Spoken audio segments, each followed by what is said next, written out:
Oke, assalamualaikum warahmatullahi wabarakatuh. Waalaikumsalam warahmatullahi wabarakatuh.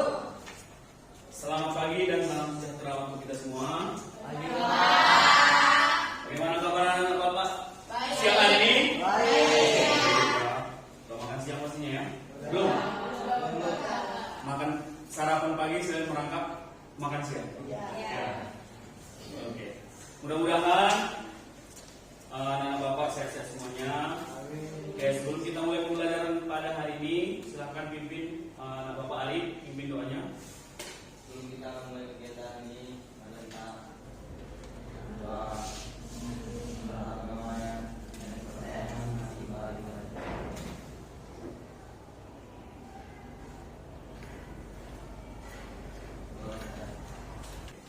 Sebelum saya mulai, Bapak absen dulu, ada yang tidak hadir?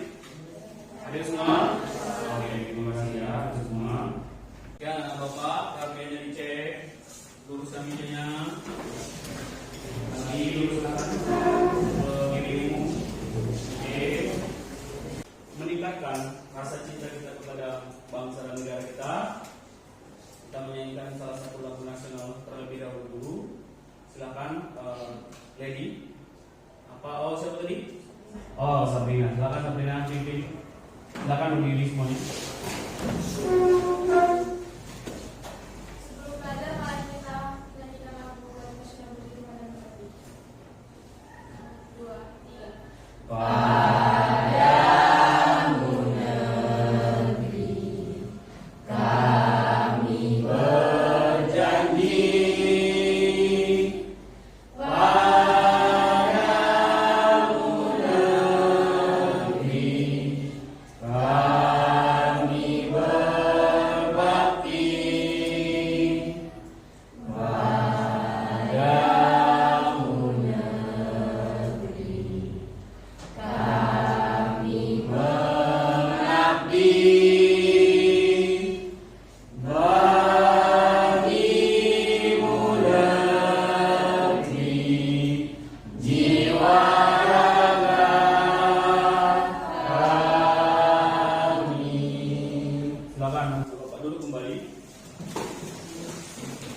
Ya, sebelum saya mulai masuk ke topik kita tentang pembelajaran kita pada siang berbahagia ini, saya ingin bertanya kembali pelajaran kita yang sebelumnya tentang jamur.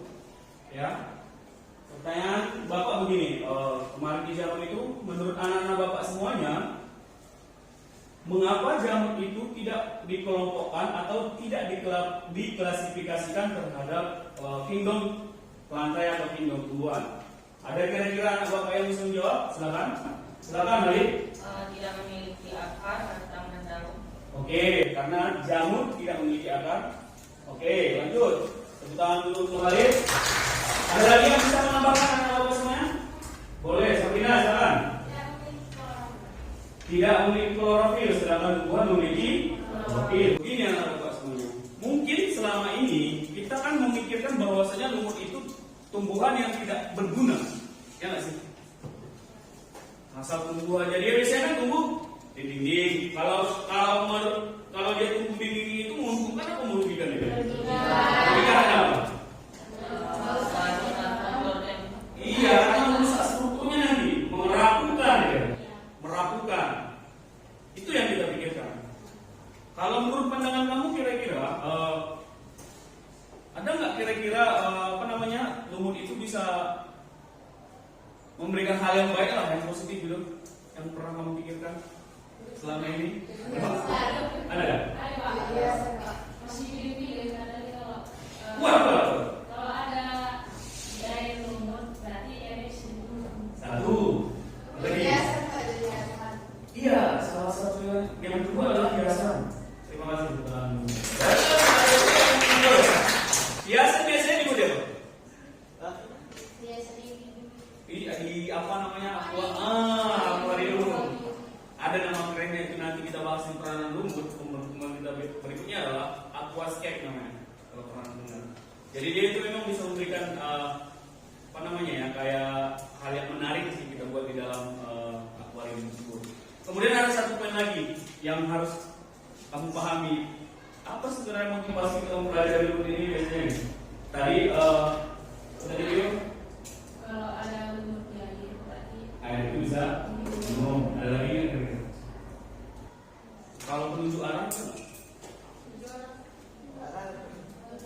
Penunjuk arah. Nah, belum tahu kan? Salah satu dia adalah kalau kamu nanti tersesat di hutan, lumut itu bisa jadikan penunjuk arah. Nanti bisa kamu baca dari detail ya. Jadi kalau kita menjelaskan itu panjang.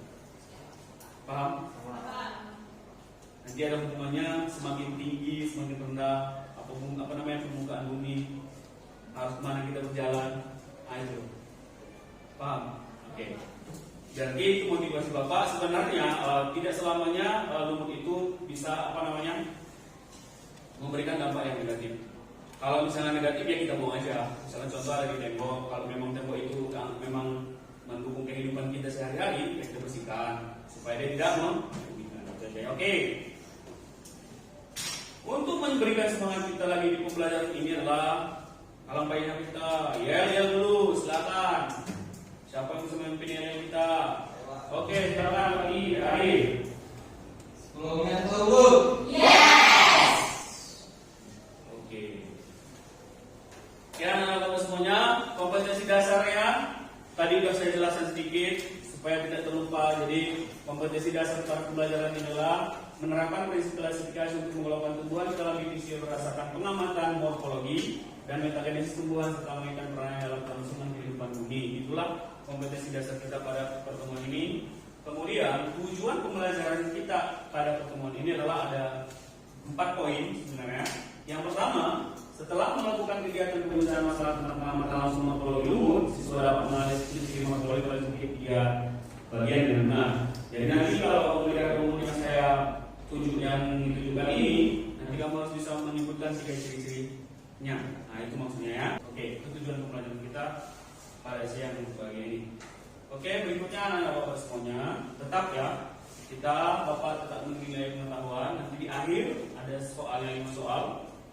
Kemudian ada sikap dalam proses pembelajaran ini.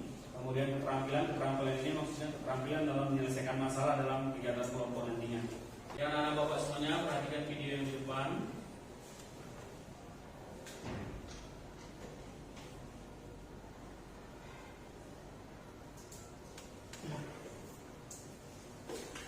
Sebagian besar kita pasti sudah mengetahui apa itu lumut. Sepintas kita melihat lumut seperti tidak ada manfaatnya bagi kehidupan kita. Terlebih lumut terkadang tumbuh liar di kamar mandi atau di tembok-tembok rumah.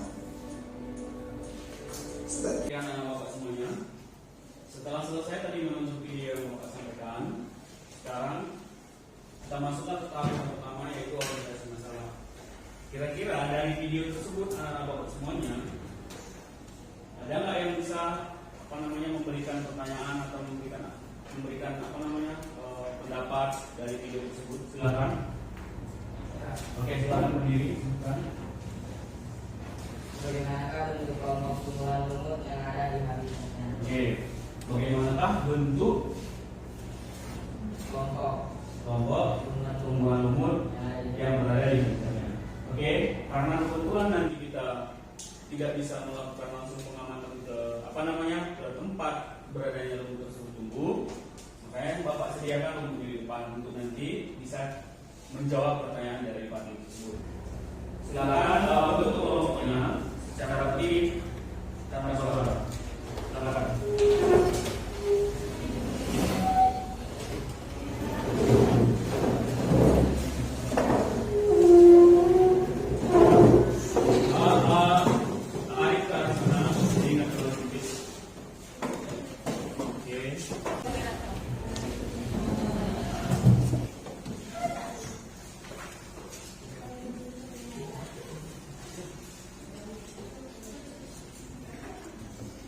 Oke, sebelum ke LKPD saya bagikan ini satu persatu, tolong dimaksimalkan lumutnya.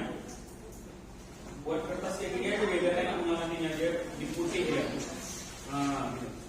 Nah, ya. Ntar ada kertas yang putih dia. Jadi perbedaannya nanti kalau ciri-ciri dasar dia sama. Ya.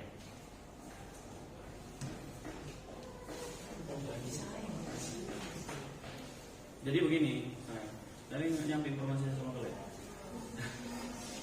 Jadi ini kan ada 2 nih, oke?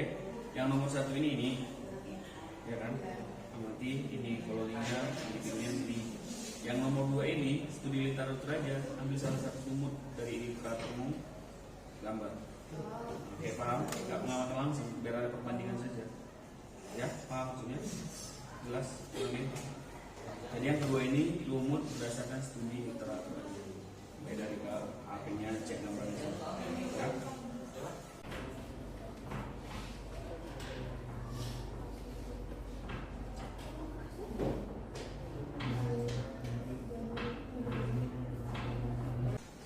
Kelompok ini akan mempresentasikan hasil kerja diskusi kelompoknya. Kelompok yang lain 1, 2, 3, 4 tolong kamu cek apa yang mereka presentasikan, apa kira-kira yang perlu diperbaiki, apa yang perlu ditambahi maupun dikurangi. Paham? Kamu betul-betul mengecek ya. Kelompok lain betul-betul mengecek apa yang disampaikan oleh kelompok 1. Oke? Jelas semuanya? Jelas. Oke, begini. Kelompok 1, kalau ada masukan dari kelompok lain, silakan dicatat, diperbaiki yang hasil diskusi kelompoknya ya. Silakan. Siapa pertama? Silakan yang mau nyampaikan siapa? Fadli. Willy. Perkenalkan kami dari kelompok 1, kami ingin Kuat suaranya. Perkenalkan kami dari kelompok 1, kami ingin mempresentasikan hasil diskusi kami. Nama kelompok kami kelompok 1, anggota kelompok. Saya sebagai moderator, ini sebagai penulis, dan Bella sebagai pencari materi. Setelah mengamati dan menggambar ciri-ciri tumbuhan lumut, silakan jawab dengan benar. Oke, sebelum ke situ kamu bahas dulu gambar yang kamu buat. Yang pertama lumut apa, yang kedua lumut apa, ciri-cirinya apa, habitatnya di mana? Pertama, lumut daun. Ciri-ciri talus kentrofik dapat dibedakan antara daun dan batang. Kedua, bentuk daunnya berupa lembaran yang tersusun atas spiral berukuran 1-2 cm. Ya, buat. Habitatnya tempat lembab seperti batang pohon, permukaan dinding, sumur, dan lain-lain. Kedua, lumut hati. Sporofitnya terletak pada kentrofit betina dalam posisi menggantung. Dua, bentuknya pipi maupun berlobus. Gentania penghasil gen berbentuk payung. Habitat hutan tropis, permukaan sungai atau danau selas, tempat lembab lainnya. Oke, stop dulu. Kelompok 2 ada bertambah dari situ? Dan ciri-ciri kelompok 3, Halid, ada bertambah dari ciri-ciri yang mereka sampaikan? Tidak ada. Kelompok 4 pas. Kelompok 5 pas. Oke, lanjut.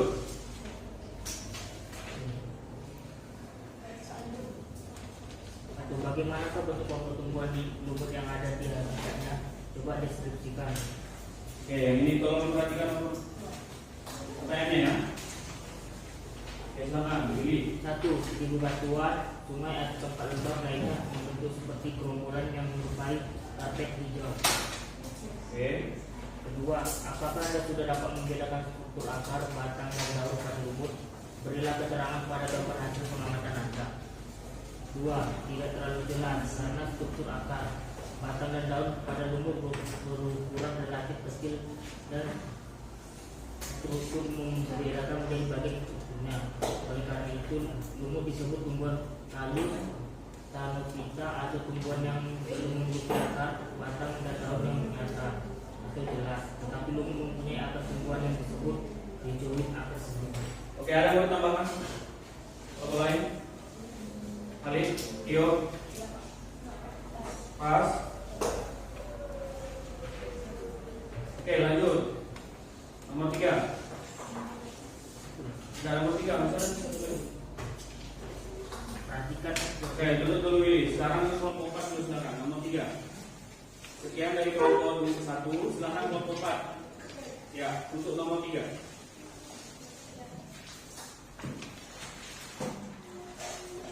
Perkenalkan kami dari kelompok 4. Buat suaranya. Perkenalkan nama kami dari kelompok 4. Di sini anggota kelompok saya Umay sebagai penulis, Tadi sebagai penulis, saya sebagai moderator.